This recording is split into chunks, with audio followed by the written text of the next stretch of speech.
మనుషుల ప్రాణాలు తీసిన వాణ్ణి ఇంకా వెనకేసుకొస్తున్నారా? ఈ రోజు ఇదే గుళ్ళో నా కొడుకు కోడలి పెళ్లి జరగాలిరా.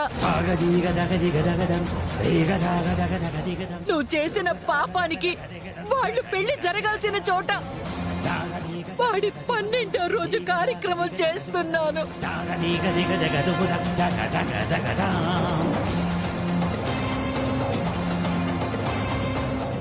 పసుపు బట్టలతో పెళ్లి కూతుర్లా కూర్చోవలసిన నా కోడలు కన్నీళ్లతో వాడి చావు కార్యక్రమం చేస్తోంది.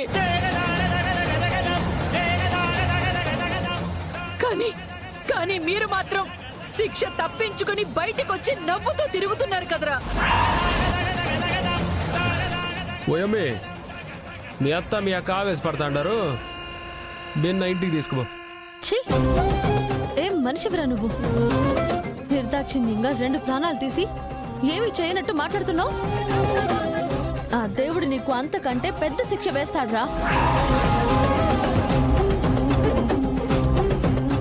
పేదోడి ప్రాణం అంటే ఆ దేవుడి కూడా లెక్కలేదురా. ఎప్పుడు ఉన్నోళ్ల పక్క నుండి వాళ్ళని ఉన్నోళ్ళని చేస్తుంటాడే తప్ప ఆ దేవుడు లేని వాళ్ళ పక్కన ఎప్పుడూ ఉండడు.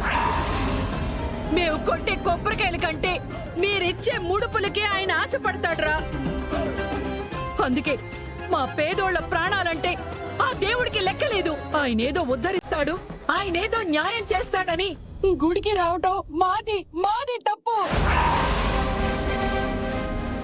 నిజంగా దేవుడు అనేవాడుంటే ఇంత తప్పు చేసిన నీకు శిక్ష పడకుండా వదిలేస్తాడా? మా బ్రతుకులకి అర్థం లేకుండా చేసిన నిన్ను ఇంత ప్రశాంతంగా తిరగనిస్తాడా? నిజంగా దేవుడు అనేవాడే ఉంటే నీ కాలో చెయ్యో చచ్చుబడి మూలను కూర్చోవాలరా. ఏందమ్మా శాపనార్థం పెడుతున్నావు? మీకు ఆపద్దే చెప్పుండాను. వాడేమి కావాలని జైలా పొరపాటున జరిగిపోయిండాది. దానికి శిక్ష కూడా అనుభవించినాడు. ఇంకెంత కాలం శిక్ష అనుభవించాలా? ఏంటమ్మా శిక్ష అనుభవించేది? 10 రోజులు అత్తగారింటికి వెళ్ళొచ్చినట్టు వెళ్ళి రావటమా శిక్ష అనుభవించడం అంటే? శిక్ష అనుభవించడం అది కాదమ్మా. మా బిడ్డలాగే మీ బిడ్డ కూడా పోతే అప్పుడు మా బాధ మీకు అర్థమవుతుందమ్మా. ఏం మాట్లాడుతున్నావమ్మా నువ్వు? నీ బిడ్డలాగే మా బిడ్డ కూడా పోవాలనా? తప్పే ఉంది. మా ఉసురు మీకు తగలద్దా? మేం పడిన బాధ మీరు పడద్దా?